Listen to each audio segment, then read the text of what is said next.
4월 25일 목요일 열왕기상 9장 10절로 28절까지 말씀입니다. 솔로몬이 두 집 곧 여호와의 성전과 왕궁을 20년 만에 건축하기를 마치고 갈릴리 땅의 성읍 20곳을 히람에게 주었으니 이는 두로왕 히람이 솔로몬에게 그 온갖 소원대로 백향목과 잣나무와 금을 제공하였습니다. 히람이 두로에서 와서 솔로몬이 자기에게 준 성읍들을 보고 눈에 들지 아니하여 이르기를 내 형제여 내게 준 이 성읍들이 이러한가 하고 이름하여 가볼 땅이라 하였더니 그 이름이 오늘까지 있느니라. 히람이 금 120달란트를 왕에게 보내었더라. 솔로몬이 역군을 일으킨 까닭은 이러하니 여호와의 성전과 자기 왕궁과 밀로와 예루살렘 성과 하솔과 무깃도와 게셀을 건축하려 하였음이라. 전에 애굽왕 바로가 올라와서 게셀을 탈취하여 불사르고 그 성읍에 사는 가나안 사람을 죽이고 그 성읍을 자기 딸 솔로몬의 아내에게 예물로 주었더니 솔로몬이 게살과 아래 베토론을 건축하고 또 바알락과 그 땅에 들에 있는 다드몰과 자기에게 있는 모든 국고성과 병거성들과 마병의 성들을 건축하고 솔로몬이 또 예루살렘과 레바논과 그가 다스리는 온 땅에 건축하고자 하던 것을 다 건축하였는데 이스라엘 자손이 아닌 아모리 사람과 헷 사람과 브리스 사람과 히 사람과 여부스 사람 중 남아있는 모든 사람 곧 이스라엘 자손이 다 멸하지 못하므로 그 땅에 남아있는 그들의 자손들을 솔로몬이 노예로 역군을 삼아 오늘까지 이르렀으되 다만 이스라엘 자손은 솔로몬이 노예를 삼지 아니하였으니 그들은 군사와 그 신하와 고관과 대장이며 병거와 마병의 지휘관이 됨이었더라. 솔로몬에게 이를 감독하는 우두머리 550명이 있어 일하는 백성을 다스렸더라. 바로의 딸이 다윗성에서부터 올라와 솔로몬이 그를 위하여 건축한 궁에 이를 때에 솔로몬이 밀로를 건축하였더라. 솔로몬이 여호와를 위하여 쌓은 제단 위에 해마다 3번씩 번제와 감사의 제물을 드리고 또 여호와 앞에 있는 제단에 분향하니라. 이에 성전 짓는 일을 마치니라. 솔로몬 왕이 에돔 땅 홍해 물가의 엘론 근처 에시온 게벨에서 배들을 지은지라. 히람이 자기 종 곧 바다에 익숙한 사공들을 솔로몬의 종과 함께 그 배로 보내매 그들이 오빌에 이르러 거기서 금 420달란트를 얻고 솔로몬 왕에게로 가져왔더라. 아멘.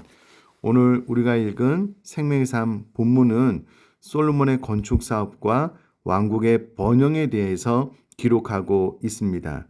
그런데 오늘 본문의 말씀은 유심히 살펴볼 필요가 있는데요. 번영의 어두운 그늘, 솔로몬 왕국이 하나님의 복으로 말미암아 번성케 되었지만 서서히 균열이 드러나고 있음을 볼 수가 있습니다. 우선에 10절부터 13절까지 말씀을 보면 솔로몬이 여호와의 성전과 왕궁을 20년 만에 건축하고 그동안 너무나도 수고하고 애썼던 히람에게 갈릴리 땅의 성읍 20곳을 주었다라고 11절에 기록이 되어져 있습니다. 그러면서 열왕기상 저자는 히람이 솔로몬에게 그 온갖 소원대로 백향목과 잣나무와 금을 제공하였다라고 기록함으로써 히람이 솔로몬에게 최선을 다했다라는 것을 의도적으로 부각시켜 기록해 놓은 것을 알 수가 있습니다. 그런데 반면 솔로몬이 그 보상으로 히람에게 준 땅들에 대해서 갈릴리 땅의 성읍 20곳에 대해서 12절에 보니까 히람이 눈에 들지 아니하였다. 그래서 그 땅을 가볼 땅이라 불렀다라고 기록하고 있습니다. 이 부분은 좀 정확한 해석이 필요한데 솔로몬이 정당한 대가를 지불했음에도 불구하고 히람이 욕심 때문에 만족하지 않은 것인지 아니면 솔로몬이 정말 히람에게 적당한 대가를 지불하지 않은 것인지에 대한 정확한 해석이 필요한 구절입니다. 그런데 원어로 보면 이 부분이 솔로몬의 잘못이 있었다라는 것을 알 수가 있습니다. 우선에 히람이 솔로몬이 히람에게 준 땅들에 대해서 마음에 들지 않았다라고 기록이 되어져 있는데요.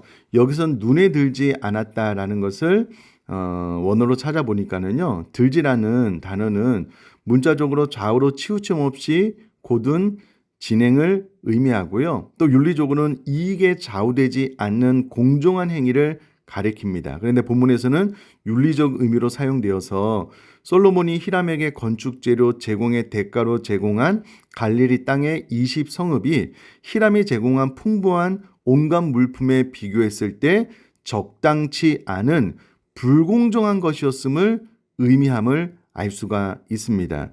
실제로 히람은 두로가 필요로 하는 땅은 농경지였는데요. 솔로몬에게 받은 이 땅은 산지로서 농사에 적당하지 않은 땅이었기 때문에 히람에게는 그렇게 필요한 땅이 아니었습니다. 특별히 13절 말씀 보면 내 형제여 내게 준 이 성읍들이 이러한가? 라고 했을 때 이것을 직역을 해보면 당신이 나에게 준 땅들이 고작 이것인가? 라는 의미이고요. 가불이라는 말은 아무것도 아닌 무가치한 이란 뜻을 지닌 고대 페니키아에서 온 말입니다. 그러니까 히람이 받은 이 땅들은 무가치하다, 아무 가치가 없다, 아무것도 아니다, 당신이 나에게 준 땅들이 고작 이거밖에 안 되는가, 정당하지 않다라고 불만을 표출하고 있음을 알 수가 있습니다. 이는 명백히 솔로몬의 잘못인데요. 그는 처음에 히람과 약속한 것을 처음에는 양식을 제공하는 방면으로 히람의 수고를 채워줬는데 어느 순간 이들 관계에서 어떤 이유에서든 변화가 생겨난 것은 분명하고요. 서로 만족하는 공급이 아니었다라는 것을 오늘 본문을 통해서 알 수가 있고요. 어떻게 보면 히람의 동의 없이 솔로몬에 의해서 일방적으로 진행된 보상이었다라는 것을 알 수가 있습니다. 그러므로 이는 솔로몬의 명백한 잘못이었음을 알 수가 있고요.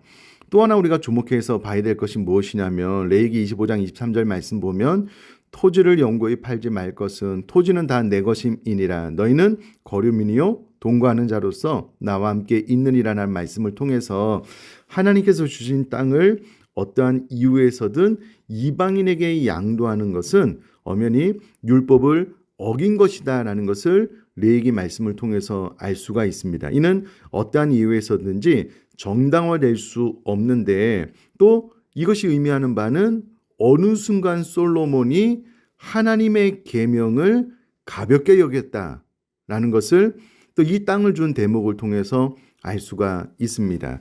그러니 번영의 어두운 그늘 솔로몬의 좋았던 행적 이면에 서서히 하나님의 말씀을 벗어나는 공정하지 않은 행위 또 하나님의 말씀에 순종하여서 그 땅을 지키는 것이 아니라 쓸모없는 땅이라고 보이는 그 땅을 이방인에게 주는 잘못을 저지르고 있음을 본문을 통해서 알 수가 있습니다. 그런데 본문 말씀을 통해서 우리가 더 두렵고 떨리는 마음으로 본문의 말씀 교훈을 받아야 되는 것이 무엇이냐면요.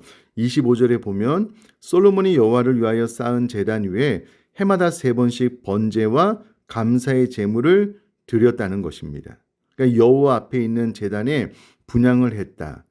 종교적인 행위는 열심히 했는데 실상 솔로몬의 삶을 보니 하나님의 약속의 땅을 이방인에게 넘겨주는 율법에 불순종하고 공정하지 못한 거래를 하는 하나님의 백성으로서의 실수가 기록이 되어져 있음을 우리는 유심히 볼 필요가 있습니다. 그러므로 우리는 내가 하나님 앞에 예배하고 종교 생활을 잘하는 것과 나의 삶의 터전으로 돌아가서 말씀대로 순종하는지 그리스도인으로서 공정과 상식에 맞는 삶을 살아가고 있는지를 본문 말씀을 통해서 좀 잘 점검해보고 신앙과 삶이 같이 갈 수 있는 하나 될 수 있는 은혜가 임할 수 있기를 주님의 이름으로 축복합니다. 제가 한번 기도하겠습니다.